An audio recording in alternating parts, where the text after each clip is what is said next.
All right, welcome everybody to week 6, day 1. Let's go ahead and take a look at the quiz. Guys got 93%. Why is stealing wrong? Stealing's wrong because if everybody stole, then nobody bothered making anything since it would get stolen. That's clearly a categorical imperative argument, right? If everybody did it, if your action was universal, then that's the benchmark used to decide if you should act or not under Kantian ethics or Deontology. So, utilitarianism. Utilitarianism is a kind of consequentialism which looks at the outcomes of actions, and in this case, yeah, I mean, and there is a little bit of that, like it would get stolen, right? But remember, these things aren't like pure distinctions. Consequentialism care more about outcomes, and deontology cares more about duty. I can see a little bit for utilitarianism, natural rights theory. Not on that one. Stealing's wrong because the Ten Commandments say "Thou shalt not steal." Most of you guys got that one too. Deontology. You have a duty to not steal. And divine command theory, can resemble that, I guess. Like, you have a duty to follow the Ten Commandments, something like that, if you're a Christian or a Jew or one of the other Abrahamic religions. Thou shalt not cap. That's funny. Stealing is wrong because all people have a right to own private property. Stealing violates that right. I know it's natural rights,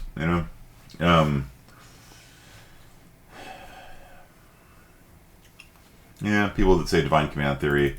There's people that argue that natural rights come from God. Aquinas, is an advocate of that theory. Locke, to a certain extent. But yeah, this is a natural rights argument through and through. Okay. Stealing is wrong because it makes the person who's stolen from suffer much more than it gives pleasure to the thief. Yeah, that's how utilitarians views it, right? So specifically moral hedonism or ethical hedonism. In this class, we tend to use the terms interchangeably, but some people believe there's a difference between morality and ethics. It just kind of depends who you talk to. So yeah, a utilitarian looks at like sort of the net happiness produced by an action, right? And so, sort of the greatest good for the greatest number of people is one way that people put utilitarianism. Right? And if you steal, you're inflicting more harm on the victim than the thief gets from stealing, hopefully, which makes it evil. Now, of course, the problem is that if the thief gets more pleasure, then the victim experiences pain, then it's okay. Like if you steal, like a iconic example is stealing a loaf of bread. If you're starving, you steal a loaf of bread from a rich person. The rich person might not even notice that the bread's gone, but it saves the life of your kid. In that case, the utilitarian would be like, yeah, stealing's okay. Whereas a natural rights theory person would be like, no, it's still wrong, Or, you could say, well, I don't know, you're like saving life, I guess. There's probably some sort of arguments you can make there. Okay. So, let's talk more about ethics today, and then we will get into programming. That's the goal for this week, getting into programming. Okay, so there's a famous, we're going to talk today about the Izzat problem, which is a famous problem posited by Hume, philosopher David Hume. You guys ever been to Hume Lake up in Kings Canyon? Today is not very talkative on Discord. Yeah. You guys ever been to Hume Lake? It's beautiful. they have a bunch of Christian camps there. They used to not be. Used to be like Victorian tourists and stuff like that would go there. And it's right in the middle of, Kings Canyon National Park. And they got like a coffee shop, and I don't know, it's just pretty nice. Yeah. I don't know if that was named after David Hume or not. Yeah. So, anyway. So Hume pointed out that there's a really serious problem when we make these sort of when we make arguments that try to connect science and morality, or more broadly, connecting empirical statements and normative statements. So an empiric statement is a statement about the world that is, right? So that would be like an a posteriori claim. You go out there and you do a study, and you find that the Moderna vaccine is more effective at preventing breakthrough infections than the Pfizer vaccine, right? Write a study about it, cool. And then somebody will take that and say, okay, well, therefore we should be giving more of the Moderna vaccine, right? So that's an empiric statement. The empiric statement is the way that the world is, and normative is the way the world should be. Okay, and it seems very straightforward, right? Like, we obviously want to have more protection against the coronavirus, and so if you have to take one shot or another shot, well, it's two shots, but if you have to take one of them or the other, then you might as well take the more effective one, right? All else being the same. So, what Hume said was, these arguments don't work. Or at least they don't work out of the box. For example, if you make an argument saying fire trucks are red right now, but fire trucks should be orange, that's a non sequitur, right? Like, do you guys see this? How this is a invalid argument?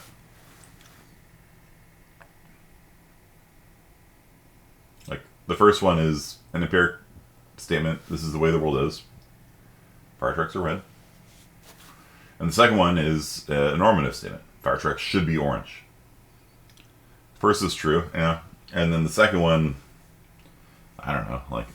I don't even know how you can say if it's true or false. But it's like premise one, fire trucks are red. Conclusion, fire trucks should be orange. And there's no connection between the two, right? Do you guys see that? This is not a valid argument, right? It's a non sequitur. There's no logical connection connecting these two. And Hume's whole thing was that there's this sort of inescapable divide between these sorts of things, right? That there's no, obvious way of arguing from the world that is to the world that should be. And so, for example, how do you move from science to ethics, right? Like that's the big question, right? Like, science and engineering might be able to give us cars that can drive themselves. But should we? Right? Should we make autonomous vehicles? And there's a gap there. There's a divide between the ability to do something. We can engineer, maybe a autonomous car that drives itself safer than a human. There's a gap there between we should actually roll out autonomous vehicles everywhere. And that divide is something that oftentimes gets kind of skipped over and ignored. Right? Well, of course we should do it. Right? Well, of course fire trucks should be orange. Well, where's the logical connection between it? Right? So, the controversy of controversy, whatever that is. The opposite of that is the status quo bias, and this is a fallacy that basically says the way things are the way things should be, and this is an unconscious bias that a lot of people have. Like we're just comfortable with the way the world is, right? And however the way the world is, like, people will just vote to keep it, by default. And anytime there's a proposition and vote to keep our zoo, measure Z. Okay, sure. Incumbents in politics win their elections most of the time, right? If once a politician's in office, it's hard to get them out of office unless they do something really dumb, right? Which, being politicians isn't, I guess, that infrequent. But if somebody's been representing your district for 20 years, then people just tend to keep voting for them, So, yeah, and partly it's understandable too. It's like, you know what to expect, right? So, with the new always comes a little bit of fear and uncertainty. Like, is this new politician going to be horrible? They could be worse than the other guy, So, this bias here explains a lot about people's voting patterns and things like that, right? Like, just by default, we'll just tend to stick with, what we have a lot of the times.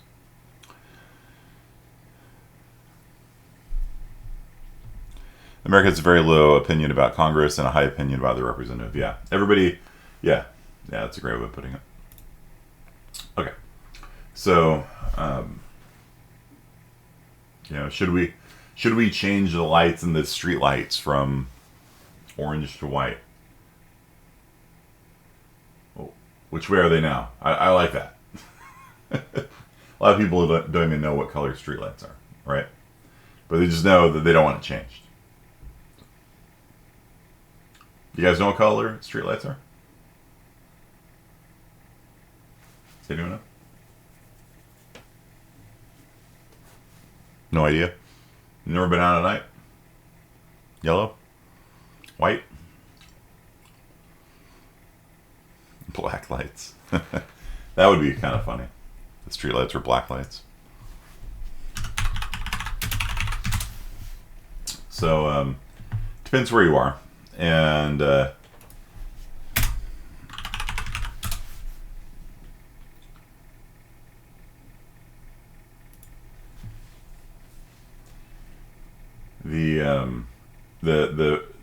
Fresno, I don't know the department that's doing it, but they're replacing the old street lights with LED lights, right?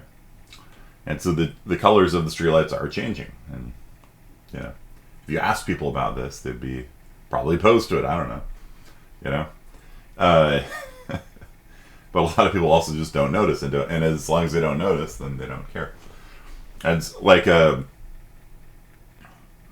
this orange light, by the way, was done so in order to reduce light pollution, so that people who are stargazing don't have as much light interfering with their observations. So LED lights are I think dimmer overall though, so I think they work as well. White is better than orange. Yeah, like the orange streetlights are kind of depressing, it looks like that. You can see the orange lights in the background there. And you got some of the white ones in the front. I think the white ones just look a little bit more cheerful. I don't know. But like, if you ask people, oh no, just leave it alone. New Coke. Did you guys ever hear about New Coke?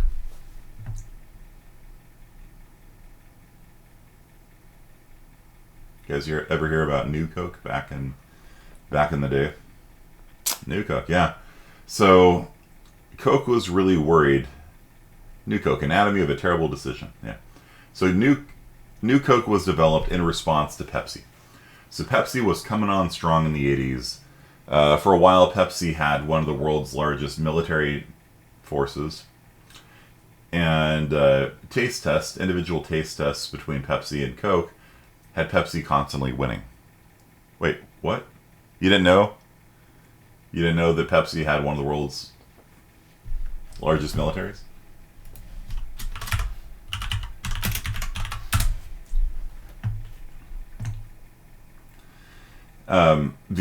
It wasn't operational, but the Russians traded their old warships for Pepsi. So by just sheer number of warships, Pepsi was the 6th largest navy in the world at the time. Yeah, that's history's fun, man. History's fun. So anyhow, New Coke. New Coke was this thing that Coke was worried that Pepsi was cleaning their clock, right? Individual one-on-one taste tests showed that Pepsi was better tasting than Coke, and so they developed a new formula that would beat Pepsi in one-to-one taste tests, and it beat the old Coke too in one-to-one taste tests by adding a lot of sugar, as far as I can tell. So what happened though was that people didn't like the fact that they were changing Coke. If they had just rolled out Coke without this little new label on it here, probably would have been fine. Like it's unclear if people would actually have noticed. Maybe they would. I don't know. But they made it this big marketing push, like we're getting rid of the old Coke and we're getting the new Coke, and there's this massive backlash. Like, no, I don't want to drink your stupid new Coke. I want the old Coke. That's what I'm used to, right? Status quo. And so Coke rolled out Coke Classic and New Coke, and Coke Classic won. You know, even and it made no sense to the executives. They're like, but in one-on-one like taste tests, you liked Coke, New Coke better. What's going on here? Why? You know, and it's an emotional thing, right? Like, this is the Coke my grandpappy drank, minus the actual Coke in it. And that's what I want to drink, you know? You guys did know about that, right? Like the fact that Coke used to be made with cocaine. Grandpappy. Grand Pepsi. I don't know. Feel like for a project we had to do a Pepsi Coke taste test. That'd be kind of fun, actually, yeah.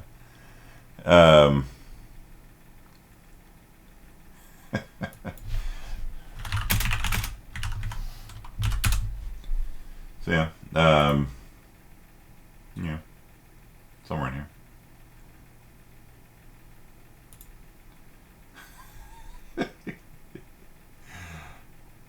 It's funny.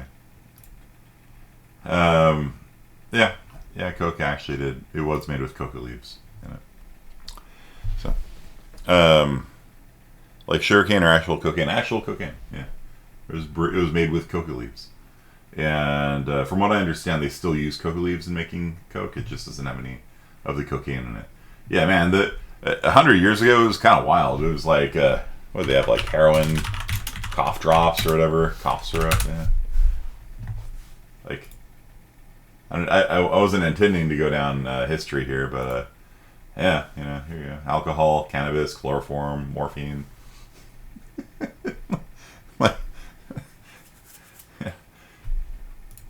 Bayer. Oh yeah, heroin is developed by Bayer. You know, the people that make Bayer aspirin or whatever. Yeah. Heroin is permanently adapted for the manufacture of cough elixirs, cough balms, cough drops. $5 an ounce. Cheapest, specific for the relief of cough. Yeah, that'll do ya.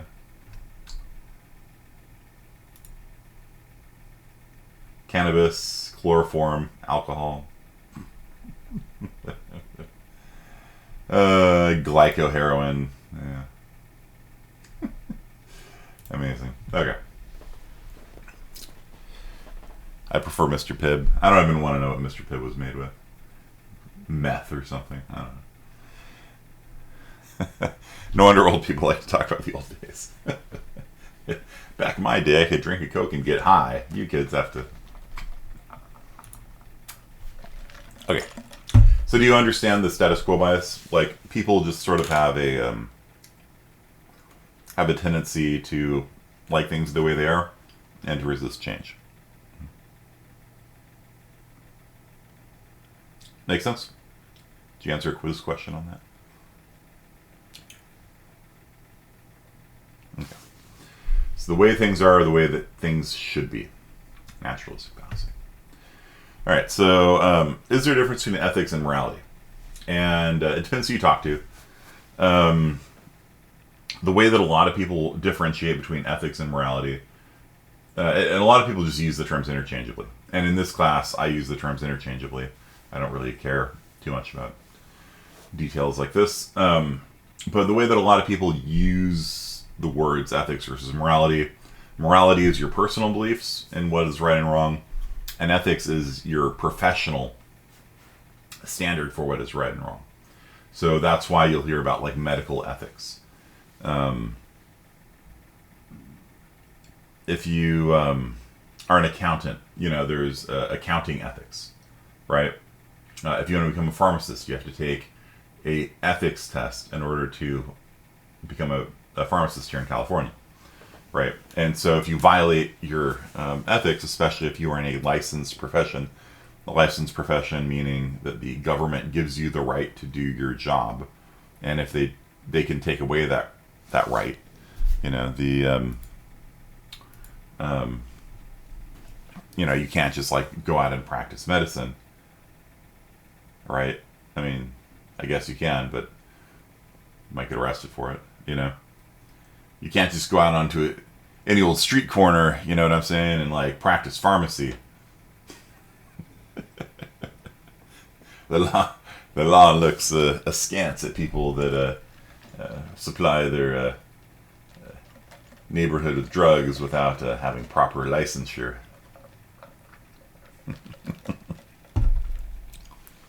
Yeah, just be like, hey man, I just time traveled from the 1910s, man.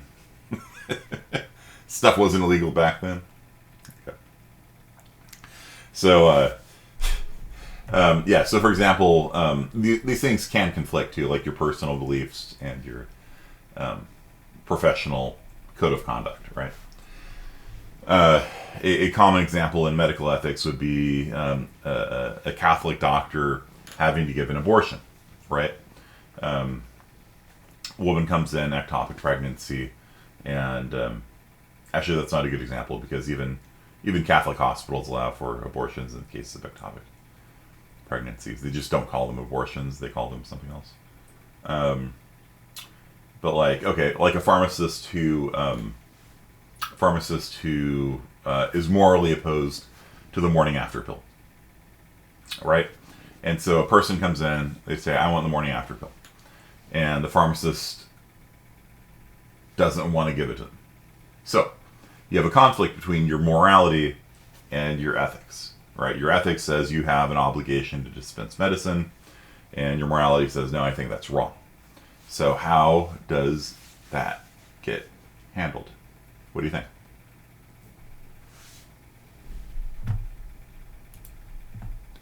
Street pharmacist. Get a different job. It's easy to say when you're not pulling in 6 digits, Become a street pharmacist. The government doesn't like competition. Yeah. It's an interesting question because like if you look at there's probably an argument to be made that we should probably license doctors, before they do surgery on people and stuff like that. But at the same time, the government restricting the number of people that can become doctors is one of the reasons why the price of medicine is so high. Right? That would be an interesting thing to explore. Licensure, good or bad. I don't know. Big pharma, yeah. Well, it's big pharma. It's partly the result of the FDA, right? Everybody likes the idea of the FDA. The FDA ensures that the medicines we put on the street are safe and effective. And the trouble is that it's so expensive to bring a new drug to market. They will, and most drugs fail. Most drug trials fail. And so you spend all this money and then it fails. You have to recover that in the drugs that do succeed. And so the strictness of the FDA process raises the price of medicine through the roof. And also it has the side effect of drug companies don't investigate drugs for small numbers of people, right? Because they just can't recover the money from it, right? If there's a drug that affects that could be sold to 500 people, save their life for 500 people, they're not going to make the drug, even if they know they could. They're not going to because it's going to cost X number of millions of dollars to do it, and they know that the people aren't going to be able to afford $50 million for a dose of the medication, so they just don't do it. And so whether or not the FDA is helpful or harmful, that's another great pro and con that you can maybe weigh out sometime. So we tend to think of the FDA just in terms of pro. It makes us safer, We don't think of the cons. So adapt, improvise, survive. How do you get your old-fashioned cola? Well, if you go to South America, you can probably... So, yeah. So the way that it's handled in like the pharmacy world is that if you are given a prescription, you sort of have an obligation to fill it. But if there is another pharmacist in your pharmacy, you can say, hey, bro, do you mind filling this morning after pill script for me? And they're like, sure. And then that's how they handle it. So in the world of pharmacy, there is a conscience clause where you can't make a pharmacist do something against their conscience unless there is nobody else around. Like if you're in Tehachapi or something. A friend of mine was a pharmacist in Tehachapi. There's no other pharmacy for miles around, then you have to fill it no matter what your personal beliefs are. So that's the way that's handled. Okay. Breaking news.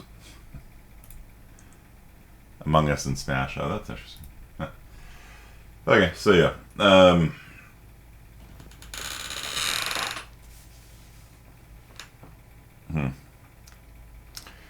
Okay, so yeah, computer science is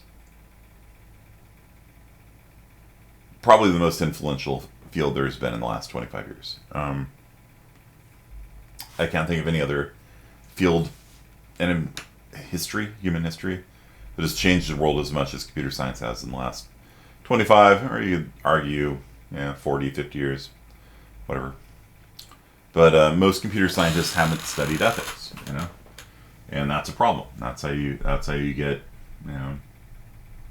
problems. Facebook, drone strikes, facial recognition, predictive policing. There's a lot of, serious ethical questions that come about through all these different things. And this is hardly an exhaustive list, right? Like Facebook apparently has been doing research for years. I read the headline, I've read the article, so take this with a giant grain of salt. Apparently Facebook has been doing research for years on the impact of Facebook and found it to be largely negative, and then, just kind of like not publishing the data. Instagram found that it is responsible for lowering the self-esteem of 1 out of 3 teen girls that use it. And again, we're kind of trying to quash the research. This makes them look bad. Right? No, bro, don't do ethics. We listen to the AI. If you're looking at Skynet, you should definitely look into ethics. Yeah, for sure. Right? For sure. Drone strikes. Basically the hunter killers of Terminator, right? It's the flying things with the spotlights. But I'm not going to tell you what to think. This is a theme that you'll hear me say repeatedly. I am not going to tell you what to think. I'm just going to tell you to think. Okay? Just think about it before you make a drone that is artificially intelligent, that can fly around and identify people and shoot them in the face. Just think about it. Just think about what could go wrong, or is this ethical or unethical? You know what I'm saying? All I'm asking you to do is just think about these things first, because a lot of times they don't. A lot of like I said last time, they just will be like, let's just do it, and they just don't even think about the ethical consequences of their actions at all. And that's a pretty low bar to set, I think, right? Just think about it. You'll hear me say this a lot this semester. Just think about it. So last time we talked about 4 out of the 5 of these things. We got one more ethical system to talk about today. Then we got to take out the AI in him. So we'll talk about virtue ethics today. One thing I do want to mention, though, is that when somebody has a different ethical system than you, it can make debating them very difficult, right? Like, if you're debating a utilitarian who believes that pleasure is the highest good and pain is the highest evil, then they'd be like, why are you doing martial arts? Right? Has anyone here done martial arts? Taekwondo, Brazilian Jiu-Jitsu, Judo, Karate, Muay Thai especially, maybe. You've done Taekwondo. I did Taekwondo for, I don't know, 20-something years. What is the attitude? I did a little judo in your sophomore class. What is the attitude of your martial arts instructor towards pain? Out of curiosity.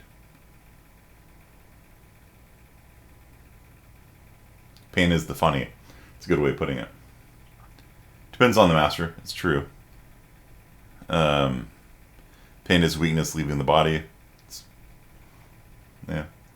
It does depend. Like some show no mercy, sweep the leg. It does depend on the master, but in general, you're going to experience pain when doing martial arts, right? Even if you're not doing any contact fighting or anything like that, which definitely will cause pain. Like when you're a dude my size and you throw a kick and it connects, something's going to hurt. You know, if he blocks it, it's going to be me. If he kicks at the same time and our legs connect, both of us are going down on the floor. You know what I mean? And if I hit him, he's going to have a bad day. Like, there's just kind of no way around the fact that you're inflicting pain on yourself and other people. And even if you don't do contact martial arts, you're going to be experiencing pain from the physical training. You're going to be doing burpees, which I absolutely hate. Push-ups, whatever. In one place, we did knuckle push-ups on a hard floor, and that was designed to deaden your knuckles, right? So you wouldn't feel anything when you do this. And you're going to experience pain. And is the pleasure you get from that going to exceed the amount of pain you experience? Probably not. You can get in shape by like going to the gym. You don't need to do martial arts. So so utilitarian would just like not understand that, maybe. Maybe they could say, well, there's some clearly you experience some sort of pleasure from having learned martial arts, or like they'd probably try to reframe it in some way. But when it comes down to it, you're experiencing more pain than you get pleasure out of doing martial arts, but you do it anyway, right? And so like there's just like they just can't understand, like, why would you do this? Like, why, why would you do evil to yourself? So pain is just a mentality, bro. What about self-defense? Yeah, but the odds you're gonna save somebody's life doing crane style kick, get a gun. If you want to do self-defense, get a gun. Right. All martial artists are masochists. Yeah, there's a certain amount of truth to that, or maybe not masochism, not like liking the pain, but just like having this very sort of cavalier attitude towards pain, I think is a good way of putting it. So like, somebody does a wheel kick and accidentally connects to somebody's nose and their nose snaps and blood starts flying everywhere. Everyone just kind of like comes to a stop, like, oh damn, and then the guy whose nose just got snapped just starts laughing about it. He's like, oh damn, I should not have ducked into a kick. You're supposed to duck away from the kick, and everyone's like, ha ha ha ha ha ha. It's like a bunch of Vikings on a longboat. If somebody gets a splinter, they don't go, oh, I want to go home. Everyone's like, oh, moron, you should have sanded down your thing. So, yeah. So there's just a fundamentally different relationship between pain that a utilitarian has and like a martial artist has. And you just, it makes communication very difficult. Yep. And that's true between people that believe in all the different ethical theories, right? Like they'll talk past each other. About to hit somebody with a shuriken. Right, okay, so we went over divine command theory. Pretty easy to understand. I added some pros and cons to each one of these, by the way.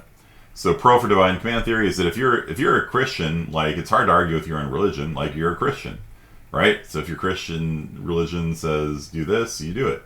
If you're a Jew and your religion says don't mix wools and linens, it's called the Shatnez law. You don't do it. Like, if you're like, yeah, that's my religion, and the religion's like, boom, here's a list of things you can and can't do. It's pretty hard to argue with it. You know what I mean? Like, it's pretty compelling. So, if you consider them, if you consider God to be the wisest possible entity, or if you're a Buddhist, if you consider Buddha to be a pretty wise dude, then who are you to argue with him? You know what I'm saying? Like, if Buddha says, the anger you carry towards other people is like holding a coal in your hand, you only burn yourself. Like, are you going to argue with Buddha? I mean, it also makes sense, but like if you bought into the religion, clearly you're like, all right, that Buddha guy knew what he was talking about. You know what I mean? And so it's really hard. Like, if you're in the religion, it's very hard to like be like, no, Buddha's a moron. You know what I mean?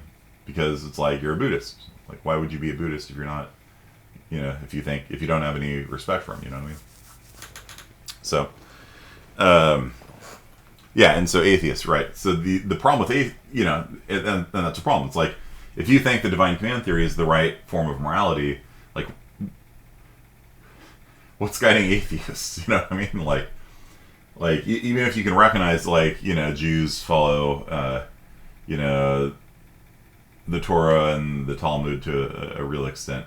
Most of them do, at least. And the Quran guides Muslims, and the Upanishads guide Hindus, and you got the gurus and Sikhism. Like, even if you like acknowledge that each religion has their own, like, boom, body of wisdom, like, what do you do with an atheist? Like, they're just like, no, I don't believe any of that, so do what I want. I don't know. It's hard. Like, if you're saying divine command theory is the right ethical system, it's like, all right, atheists, I don't know, pick one. I don't know. Jainism, I don't know, just pick one. I don't know. It's a hard question of like what you actually do with somebody who doesn't believe in a god. Like, which one do you pick? I don't know. And there's another issue where, like, do you want to have a state religion or not? And that gets dicey, because a lot of European countries had or still have a state religion saying you must be a Church of England, right, member if you want to participate in government. If you want to be up in the upper echelons of the British government, I think even to this day, like, you can't be a Catholic, right? They discriminate against them, and so that's there's some issues there. And atheists are people that don't believe in God. Right? Atheist says, I don't know if God exists or not. The guy who came up with the term agnosticism. Did I say atheism? Agnosticism. Agnosticism is the belief that that either it's impossible to know if God exists, or a God, or any gods exist, or that I personally just can't tell if God or gods exist or not. So an agnostic is opposed to both theism and atheism. Huxley, who's the author of Brave New World, said, I'm coming up with a third position opposed to both theism and atheism, saying that I don't know, and I recognize the fact I don't know. Atheism is the belief that God or gods don't exist. The number of atheists has dramatically increased. So the number of people with no religion has increased. And you have to be really, really careful there. You have to be really careful, because if you look at the numbers, how many people that have no religion believe in one or more gods? A lot.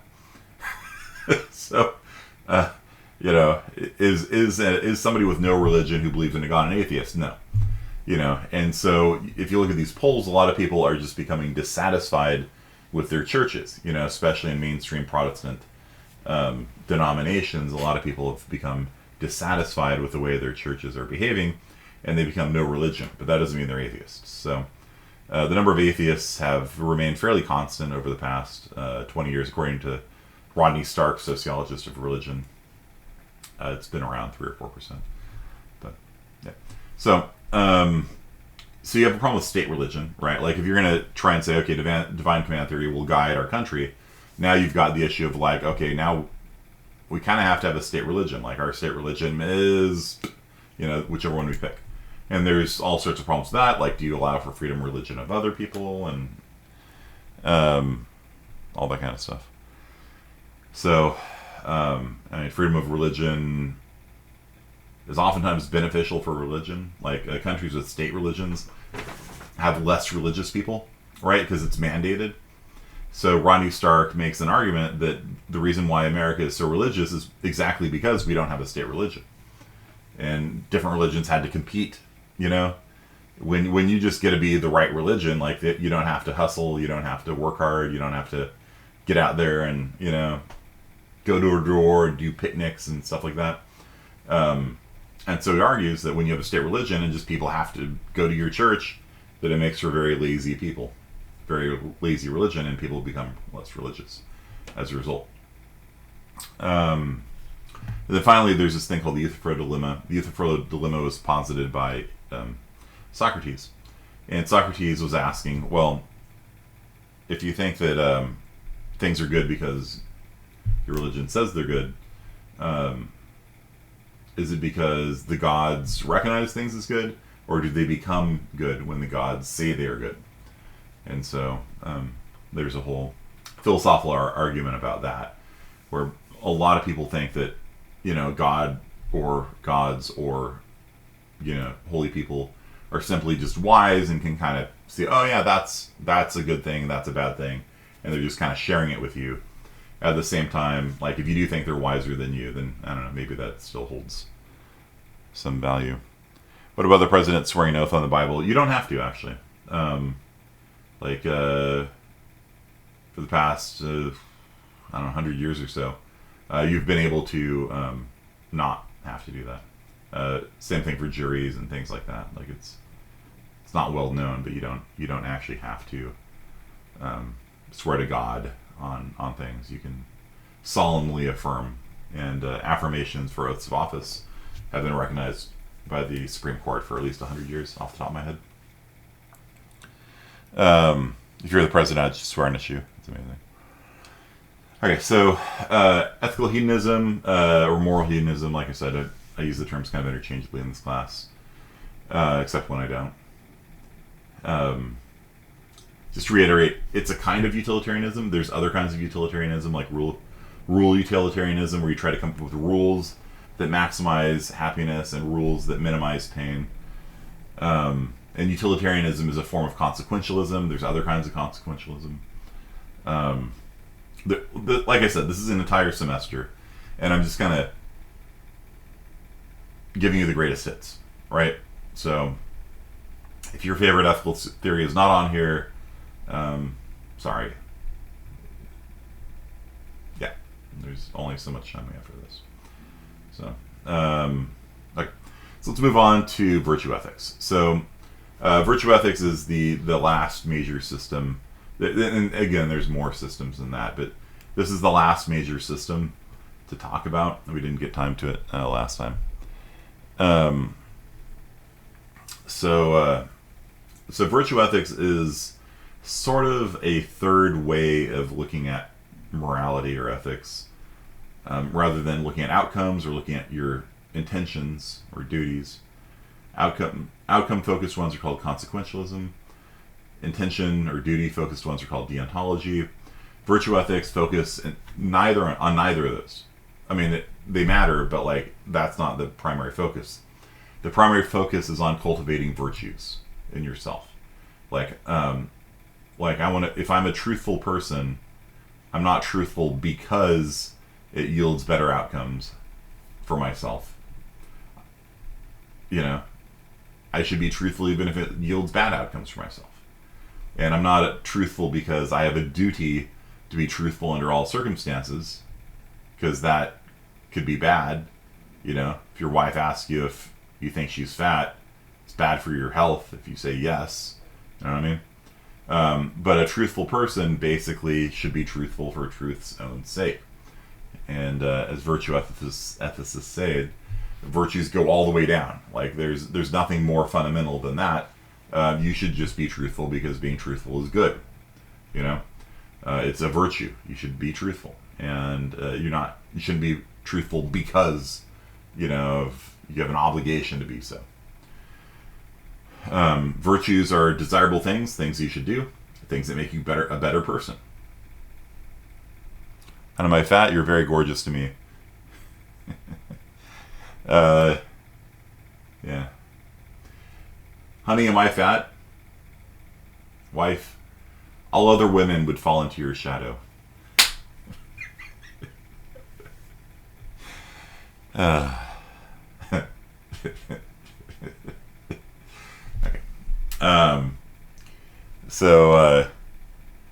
Vices are undesirable habits, right? So things that make you a worse person, things that people should avoid. Okay. And with virtue ethics, basically your goal for life is to try to make yourself be excellent at being human. This is Aristotle's view, right? The goal for life is to cultivate your virtues in yourself and in your kids, and if you're a teacher, in your students, like to try to like teach them ethics, make them better people, and that's different from these things, right?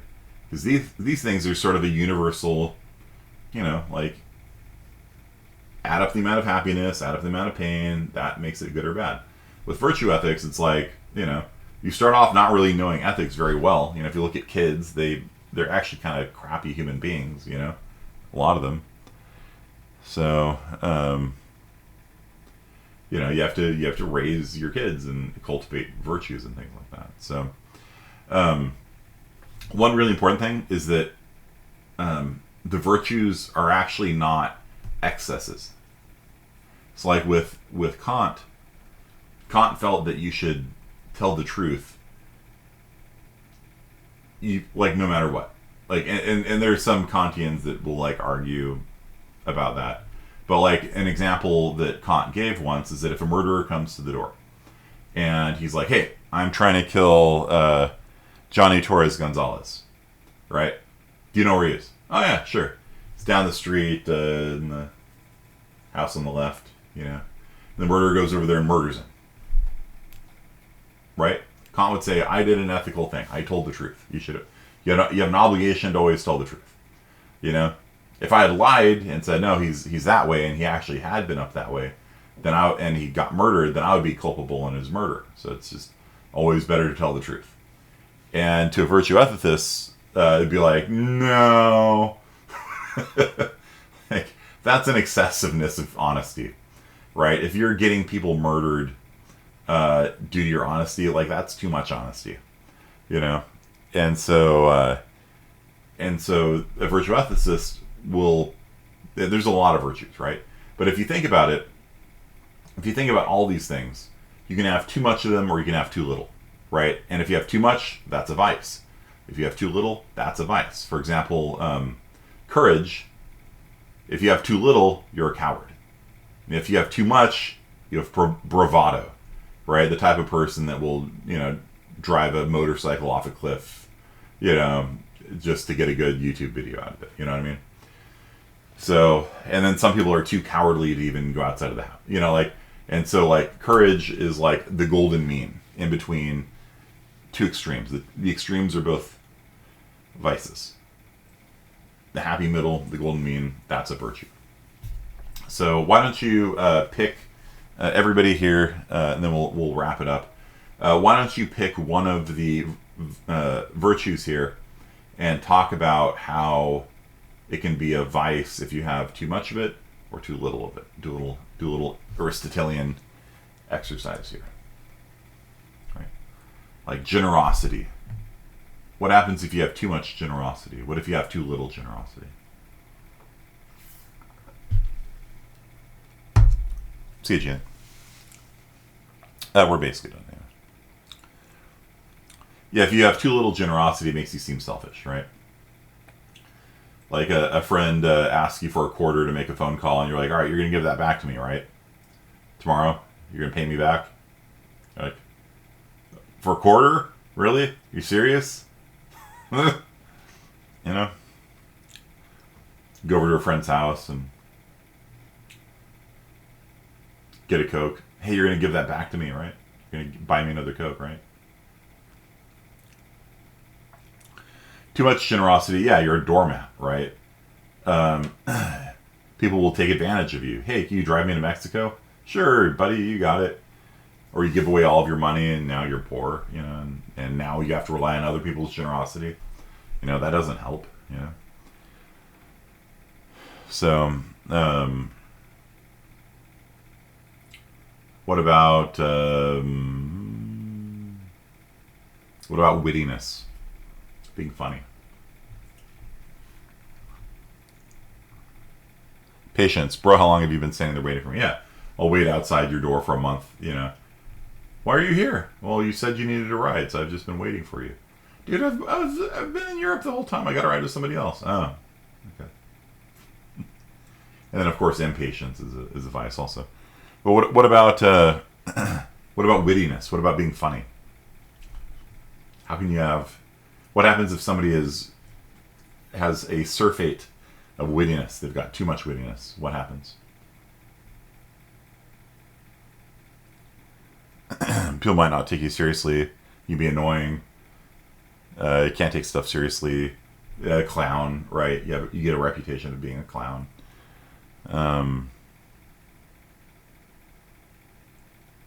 Yeah, you could be seen as untrustworthy. If everything's a joke to you, isn't it? You know, somebody dies. I heard a good joke.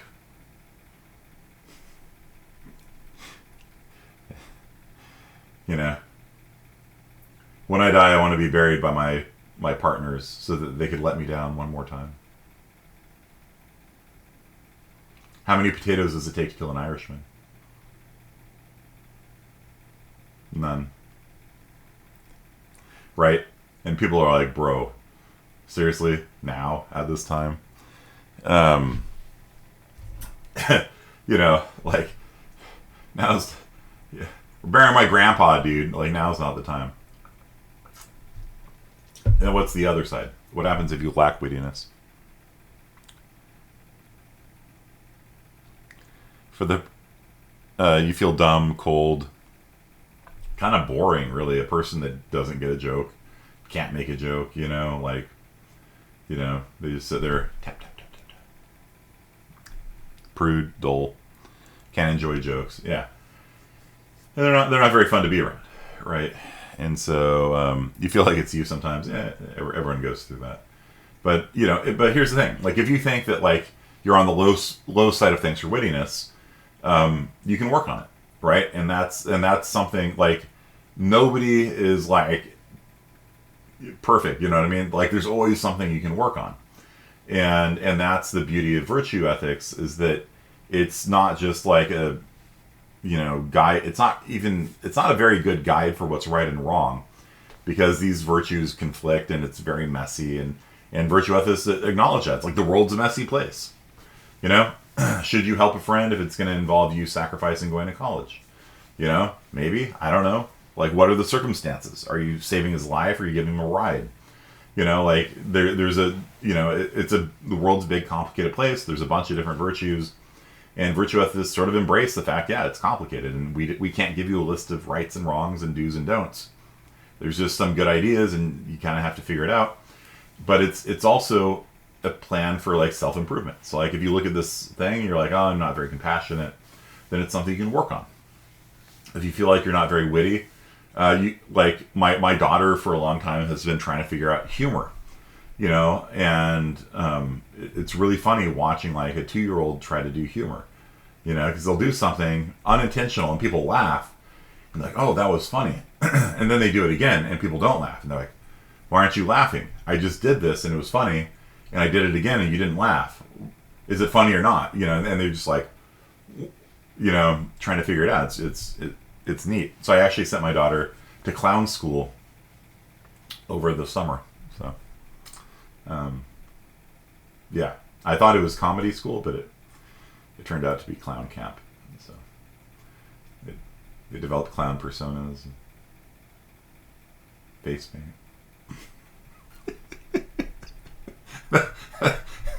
Maybe I should have looked into it a little more. I don't know, but it actually did improve her ability to do physical humor, like pratfalls and things like that. Like I was like, all right, that's actually kind of funny, like she can pretend to slap people, and jazz hands, and I was like, okay, all right, okay, money well spent, I guess. So yeah, if you want to make yourself wittier, then do improv. Right, take an improv class, and we're out of time. But yeah, there's a lot of things you can do in all these things. So that's it for today. We'll do one more quiz on ethics, and then we'll move on to programming on Wednesday. So cool. Hope you guys had fun today and learned a lot about drugs and stuff. I don't know. Ethics. I don't know. See you all.